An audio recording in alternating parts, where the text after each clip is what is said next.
नमस्कार दोस्तों, आप सभी का स्वागत है। देखिए, आज अपन जो है बात करेंगे क्लास 12 को लेके। अपना हिंदी अनिवार्य जो है वो विषय रहेगा और अपनी जो पुस्तक रहने वाली है वो रहने वाली है आरोह भाग 2। और आज हम जिस पाठ को लेके बात करेंगे, जिस पाठ के प्रश्न उत्तरों की बात करेंगे, वो अपना पाठ रहेगा आत्म परिचय। तो चलिए शुरू करते हैं आज की इस क्लास को। आज देखो कई दिनों से जो है, कई दिन तो क्या हो गए, वैसे 2 दिन था, त्योहार का सीजन चल रहा है अभी, है ना। त्योहार है तो त्योहार की वजह से 2 दिन जो है वो मैं वीडियो नहीं डाल पाया। तो यहाँ पे जो है अपना ये वीडियो जो है बहुत ही इंपॉर्टेंट रहने वाला है। इस पार्ट से कोई प्रश्न जो है आपका नहीं छूटेगा। देखिए, पहला ही प्रश्न है कि कवि इस संसार को क्यों ठुकराता है, क्यों ठुकराना चाहता है, वे इस कवि संसार को अपनाना क्यों नहीं चाहता। ठीक है, तो इसका आंसर ये रहेगा कि ये संसार जो है धन संपदा जोड़ने में लगा है, इस संसार में प्रेम का अभाव है और कवि सिर्फ और सिर्फ त्याग में विश्वास करता है, जो इस संसार में बिल्कुल भी नहीं है। इसलिए इस संसार को कवि जो है हर समय ठुकराता रहता है। चलिए नेक्स्ट हमारा प्रश्न रहेगा कि कवि भूपों के प्रसाद, प्रसाद देखो महलों को कहते हैं। प्रसाद यानी तो वो प्रसाद होता है जो मंदिर में मिलता है, और यहाँ पे प्रासाद है, प्रासाद यानी महल होता है। किन पर न्योछावर करना चाहता है, भूपों यानी राजाओं के जो महल हैं उनको किन पर न्योछावर कवि करना चाहता है। तो कवि का राजाओं के महलों की तरफ आकर्षण बिल्कुल भी नहीं है, वो महलों में बिल्कुल नहीं रहना चाहता। तो वह तो खंडहर से ही संतुष्ट है। खंडहर उस भाग को कहते हैं जो टूटा फूटा है, और वह राजाओं के महलों को अपने खंडहर के समान जीवन, टूटा फूटा उसका जो जीवन है उस पर न्योछावर करना चाहता है। ठीक है, याद हो गया।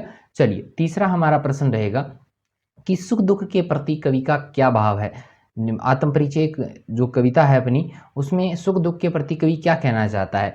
तो देखिए, कवि सुख दुख दोनों को जो है समान भाव से ग्रहण करने की प्रेरणा देता है कि सुख हो चाहे दुख हो, दोनों को जो है समान भाव से स्वीकार करना चाहिए। चलिए तीसरा हमारा प्रश्न रहेगा कि कवि ने सांसों के दो तार किसे कहा तथा क्यों कहा। सांसों के दो तार लिए फिरता हूँ, ये कहा था किसने कहा, किसे कहा गया है। तो कवि ने जीवन की तुलना जो है वो बाजे के सितारों से की है, यानी बाजे के जो तार होते हैं ना उनसे की है।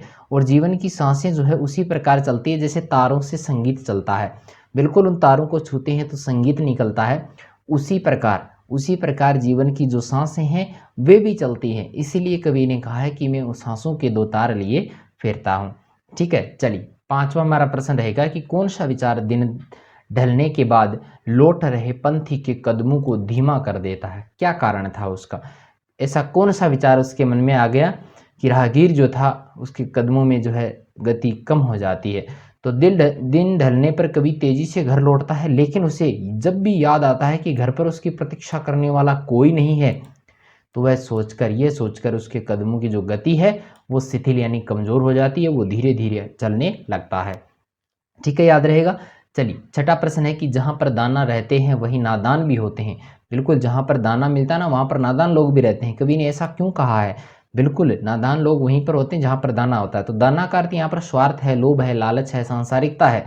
और संसार में तो ज्ञानी और अज्ञानी दोनों तरह के लोग होते हैं भाई, और दोनों तरह के लोग जो है सत्य की खोज कर रहे हैं, परंतु स्वार्थ की चिंता करने वाले लोग जो है ना वो अज्ञानी कहे जाते हैं। जो स्वार्थ में आ जाते हैं, जो दाने की तरफ जिनका मोह ज़्यादा होता है, वो सिर्फ और सिर्फ अज्ञानी होते हैं, जो दाने के लालच में फंस जाते हैं और वे अज्ञानता से ही भरे होके ऐसे ही उनका जीवन जो है वो नष्ट हो जाता है।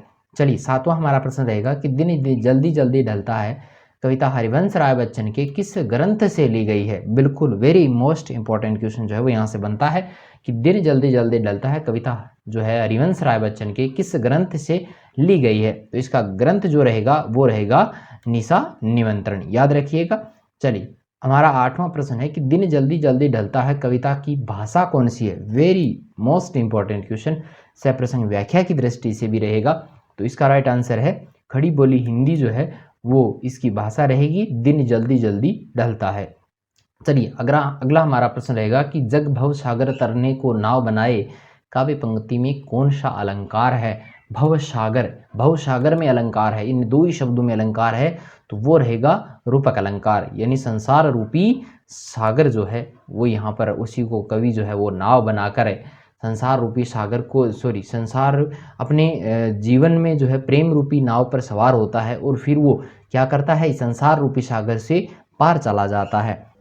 चलिए अगला हमारा प्रश्न जो रहेगा प्रश्न नंबर 10। देखिए कि मध्ययुगी ने किस फारसी कवि का मस्तानापन हरिवंश राय बच्चन की कविताओं में अर्थ विस्तार पाता है। तो उसका आपको नाम बताना है, तो वो नाम जो रहेगा वो रहेगा उमर खयाम। चलिए मेरा ये वीडियो आपको पसंद आया होगा, अगर आपको अच्छा लगा है तो लाइक ज़रूर करें, दोस्तों के साथ शेयर भी करें, और अगर अभी तक अगर आप मेरे यूट्यूब चैनल पर नए हैं तो इसे सब्सक्राइब करना ना भूलें। तो चलिए आज के लिए इतना ही, मिलते हैं फिर एक नई वीडियो के साथ में, तब तक के लिए धन्यवाद।